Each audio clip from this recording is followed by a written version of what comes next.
o Estado italiano tem que formalmente notificar o Estado brasileiro, né?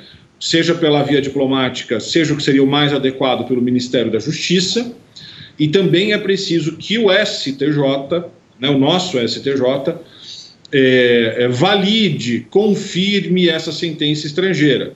O nome técnico disso é homologação de sentença estrangeira. Mas vencidas essas fases, né, essa fase oficial entre Estados e de homologação pelo STJ, então o cumprimento da pena é de rigor pela Justiça Federal Brasileira. Professor, uma pergunta assim de leigo mesmo, né? Isso acontece de forma automática, ou seja, Robinho foi condenado na Itália, automaticamente o governo italiano solicita o cumprimento da pena ao Brasil, ou é necessário um interesse, algo a mais?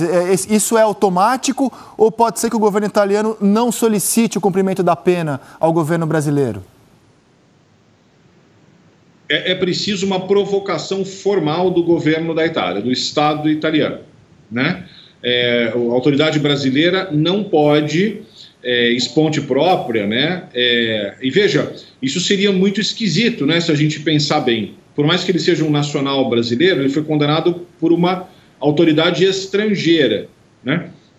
Portanto, a Itália teve o interesse de exercer o seu poder punitivo processando-o. Agora é apenas coerente que a Itália dê sequência na demonstração desse seu interesse agora de ver a pena que foi imposta efetivamente executada no Brasil. Tá, e uma última pergunta de minha parte. É possível também que, paralelamente a isso, seja aberto um processo no Brasil contra o Robinho, ou o fato de ele ter sido condenado na Itália não implica em um processo com relação a este mesmo crime aqui no Brasil? Veja, André, pela lei, pelo Código Penal,